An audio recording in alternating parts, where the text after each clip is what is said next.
Hello guys, welcome to my YouTube channel. আজি এটা অন্য এটা ভিডিও লৈ আহিছো। আপোনালোকে বহুত ষ্টুডেন্ট এতিয়াৰ আপোনালোকৰ দোকানত গৈ আপোনালোকে বহুতে ইউনিক আইডি সমূহ বনাবলগীয়া হৈছে। আপোনালোকৰ নিজৰ মোবাইলতে আপোনালোকে কেনে ধৰণে ষ্টুডেন্ট ইউনিক আইডি আপোনালোকে বনাব পাৰিব। সবিশেষ মই ভিডিওটো জনাই দিম। আপোনালোকে ভিডিওটো শেষলৈকে চাই থাকিব। যদি ভিডিওটো ভাল লাগে please like comment share and subscribe কৰি মোৰ চেনেলটো বেল আইকনটো প্ৰেছ কৰি ৰাখিব। কিয়নো আগলৈ এনে ধৰণৰ ইনফৰমেশ্যন ষ্টুডেন্ট ইনফৰমেশ্যন ভিডিওসমূহ পাই থাকিব বাবে। আৰু আপোনালোকক জনাই দিওঁ আপোনালোকৰ নিজৰ মোবাইলৰ কৰ্মবজাৰলৈ যাব। কৰ্মবজাৰ ওপেন কৰি মেলি আপোনালোকৰ ওপৰত টাইপিং কৰিব লাগিব আইডি জেনেৰেট। আপোনালোকে দেখিছে আইডি জেনেৰেট বুলি এটা অপশ্যন ওলাব। মই মাৰি মেলি দেখাই দিছোঁ আইডি জেনেৰেশ্যন। আপোনালোকে সেইটোত আপোনালোকে ক্লিক কৰি দিব। সেইটো ক্লিক কৰি দিয়াৰ পিছত আপোনালোকৰ ইয়াত দেখিব পাইছে the online registration for unique ID generation. আপোনালোকৰ এইটোত ক্লিক কৰি দিব। এইটো ক্লিক কৰি দিয়াৰ পিছত আপোনালোকৰ সন্মুখত এনেকুৱা এটা নতুন পেজ ওপেন হৈ আহিব। একদম সম্পূৰ্ণ ভিডিওটো চাই থাকক। মই আপোনালোকক বুজাই দিম আপোনালোকে কম সময়ৰ ভিতৰত আপোনালোকে কেনেকৈ ইউনিক আইডিটো আপোনালোকে বনাব পাৰিব। তাৰপিছত ইয়াত দেখিছে গো ফৰ ৰেজিষ্ট্ৰেশ্যন। আপোনালোকৰ এইটোত ক্লিক কৰি দিব। এইটো ক্লিক কৰি দিয়াৰ পিছত আপোনালোকৰ সন্মুখত এনেকুৱা এটা পেজ আহিব। ইয়াত দেখা পাইছে ষ্টুডেণ্ট নেম। মই আপোনালোকক একদম লাষ্টলৈকে আপোনালোকক বুজাই দিম। মই যিকোনো নাম এটা বহাই মেলি দেখাই দিছোঁ। ইয়াত আপোনালোকৰ মই নাম এটা বহাই দিছোঁ। আপোনালোকৰ ফাৰ্ষ্ট নেমটো এইটো দিব। তাৰপিছত দেখা পাইছে লাষ্ট নেম। লাষ্ট নেমটোত আপোনালোকৰ যিটো টাইটেল হয় আপোনালোকে সেইটো দি দিব, উপাধিটো দিব। তাৰপিছত ফাদাৰ্ছ নেম আপোনালোকৰ ফাদাৰ্ছ নেমত আপোনালোকৰ ইয়াত দেখিব পাইছে ফাদাৰ্ছ নেম। সেইটোত ক্লিক কৰিব। আপোনাৰ সেইটোত ক্লিক কৰাৰ পিছত আপোনালোকৰ ফাদাৰ্ছ নেমটো দি দিব। মই এনেই দেখাইছোঁ এতিয়া ইয়াত দি মেলি দেখাইছোঁ। তাৰপিছত মিডল মাদাৰ্ছ নেম দেখিছে আপোনালোকে এইটো মাদাৰ্ছ নেম। মাদাৰ্ছ নেমত আপোনালোকে ক্লিক কৰি আপোনালোকৰ মাদাৰ্ছ নেমটো দি দিব। মই দেখাইছোঁ এনেকৈ বহাই মেলি দেখিছে।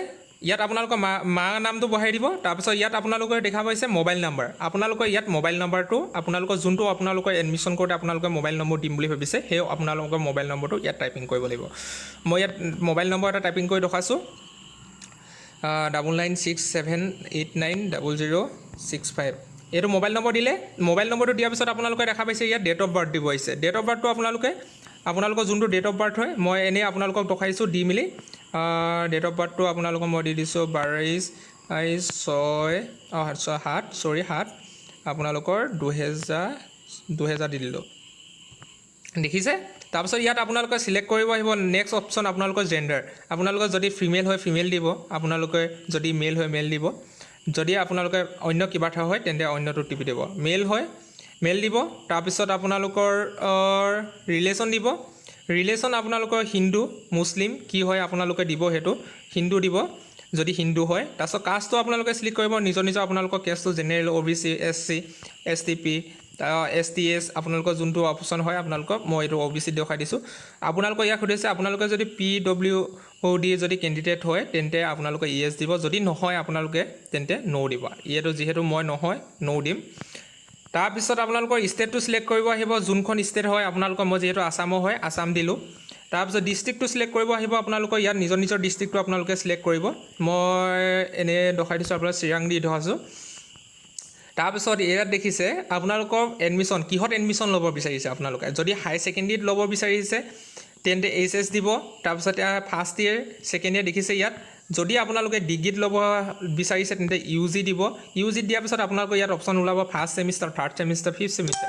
আপোনালোকে যদি ফাৰ্ষ্ট ছেমিষ্টাৰ যিহেতু আপোনালোকে ফাৰ্ষ্ট ছেমিষ্টাৰতে ল'ব ফাৰ্ষ্ট ছেমিষ্টাৰ দিব।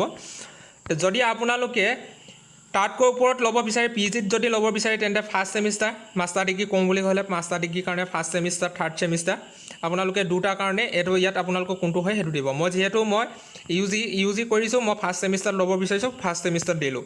তাৰপিছত লাষ্ট এক্সামিনেশ্যন পাছ। আপোনালোকে যদি ডিগ্ৰীত এডমিশ্যন ল'ব বিচাৰিছে তেন্তে আপোনালোকৰ ইউনিক আইডিটো ডিগ্ৰীৰ কাৰণে বনাব বিচাৰিছে তেন্তে HS লাষ্ট এক্সামিনেশ্যন HS হ'ব। তাৰপিছত ইয়াত আপোনালোকৰ ৰেজিষ্ট্ৰেশ্যন নাম্বাৰটো দিব লাগিব। ৰেজিষ্ট্ৰেশ্যন নাম্বাৰটো মই বহাই দেখাই দিছোঁ আপোনালোকক। মই ৰেজিষ্ট্ৰেশ্যন নাম্বাৰটো বহাই দিলোঁ। ৰেজিষ্ট্ৰেশ্যন নাম্বাৰটো বহাই দিয়াৰ পিছত আপোনালোকৰ ইয়াত আৰু অপশ্যন আহিব। এইটো তললৈ আহিব। ইয়াত আপোনালোকৰ দেখা পাইছে ইয়াত আপোনালোকৰ বেংক হোল্ডাৰ নেম। মই যিহেতু নামটো দিছিলোঁ ৰাহুল দত্ত মই ৰাহুল দত্তই দি মেলি দেখাই দিছোঁ আপোনালোকক। তাৰপিছত ইয়াত আপোনালোকৰ একাউণ্ট নম্বৰ এটা টাইপিং কৰিব লাগিব। একাউণ্ট নম্বৰ এটা টাইপিং কৰিব। মই টাইপিংটো কৰি দেখাইছোঁ 330506789527 2 4 6 8 10 11 এইটো হৈ গ'ল আপোনালোকে ইয়াত IFC কোডটো আপোনালোকে টাইপিং কৰিব লাগিব মই IFC কোডটো দেখাইছো টাইপিং কৰি আপোনালোকৰ বেংকৰ যোনটো IFC কোড হেতু আপোনালোকে টাইপিং কৰিব এইখিনি কমপ্লিট হৈ যোৱাৰ পিছত আপোনালোকে ইয়াত আপোনালোকে এটো ক্লিক কৰি দিব এটো ক্লিক কৰি দিয়াৰ পিছত সাবমিট অপচনত যাব সাবমিট কৰি দিব ইয়েস কৰি দিব ইয়েস কৰি দিয়াৰ পিছত আপোনালোকৰ সন্মুখত দেখা পাব আপোনালোকৰ ইউনিক আইডিটো সম্পূৰ্ণভাৱে হৈছে নে নাই দেখা পাব মই দেখাইছো আপোনালোকক ইয়াত দেখিছে registration successful all congratulation you have the registered successful please is and flat below the unique ID আপোনালোকে দেখিছে ৰাহুল দত্ত আপোনালোকৰ ইউনিক আইডি এই মোবাইল নাম্বাৰ ইয়াত আপোনালোকে এখন আপোনালোকে স্ক্ৰিনশ্বটটা মাৰি ল'ব স্ক্ৰিনশ্বটটা মাৰি লৈ পিনি আপোনালোকে এখন ডাউনলোড কৰিবৰ কাৰণে প্ৰথম আপোনালোকে এটো লগ আউট কৰিব লাগিব লগ আউট কৰি মিনি আপোনালোকৰ যোনটো ওপৰত দেখিছে আপোনালোকৰ লগ আউট কৰি মিনি আপোনালোকে লগ আউট কৰি মিনি ক'ত যাব মই হেতু দেখাম আপোনালোকৰ প্ৰথম এখন স্ক্ৰিনশ্বটটা মাৰি ল'ব তাৰ পিছত আপোনালোকৰ ডেট অফ বাৰ্থটো আপোনালোকৰ লাগিব ডাউনলোড কৰিবৰ কাৰণে মই যেহেতু আপোনালোকৰ প্ৰসেছটো দেখাই দিম আপোনালোকে কম সময়ৰ ভিতৰতে আপোনালোকে ডাউনলোড কৰি ল'ব পাৰিব আৰু ইয়াত মই দেখাই দিছো ইয়াত দেখিব পাইছে ৰাহুল দত্ত ইউনিক আইডিটো আপোনালোকে কপি কৰি বা তাৰ স্ক্ৰিনশ্বটটা মাৰি মিনি আপোনালোকে ৰখাই ল'ব তাৰ পিছত আপোনালোকে এটো প্ৰথমটো এটো যোনটো এটো লগ আউট কৰি দিব এটো লগ আউট কৰি দিয়াৰ পিছত আপোনালোকৰ সন্মুখত এনেকুৱা এটা পেজ ওপেন হ'ব তাত গৈনে আপোনালোকে ডাউনলোড কৰিব পাৰিব ইউনিক আইডিটো আপোনালোকে যেহেতু আপলোড কৰিব লাগিব আপোনালোকে ইয়াত দেখিব পাইছে ষ্টুডেন্ট লগইন ইয়াত আপোনালোকে যাব ইয়াত গৈ মিনি আপোনালোকে লগইন কৰিব ইয়াত আপোনালোকে যোনটো মই আপোনালোকৰ স্ক্ৰিনশ্বট মাৰিব দিছিলো বা আপোনালোকক লিখি ল'ব দিছিলো সেই ইউনিক আইডিটো ইয়াত বহাব আৰু যোনটো ডেট অফ বাৰ্থ দিছিলে তাত আপোনালোকে হেতু দি মিলি সাইন আপ কৰি দিব অটোমেটিক আপোনালোকৰ ডাউনলোড হৈ যাব এটো এটা আছিল সমুকৈ আপোনালোকে যদি ভাবিছে আপোনালোকৰ যদি হেল্প হৈছে তেন্তে প্লিজ চেনেলটো সাবস্ক্ৰাইব কৰি দিব like comment share and subscribe কৰি দিব প্লিজ আৰু মই আগলৈ এনে ধৰণৰ ইনফৰমেশন ভিডিঅ'সমূহ দি দিম অহা কাইলে মই আপোনালোকক দিম যদি এছএছ ফাৰ্ষ্ট ইয়েৰ আপোনালোকে এডমিশন ল'ব বিচাৰিছে তেন্তে বহুত ষ্টুডেণ্টৰ এতিয়ালৈকে এডমিশন বহুত মানে এডমিশনটো এতিয়ালৈকে অপেন হোৱা দিয়া নাই আপোনালোকে কেনে ধৰণে এডমিশন ল'ব পাৰিব সবিশেষ মোৰ চেনেলটো আপোনালোকক জনাই দিম আপোনালোকে প্লিজ চেনেলটো সাবস্ক্ৰাইব কৰি ৰাখিব এনে ধৰণৰ ইনফৰমেশন ভিডিঅ'সমূহ পাই থাকিব পাৰে ধন্যবাদ জয় অসম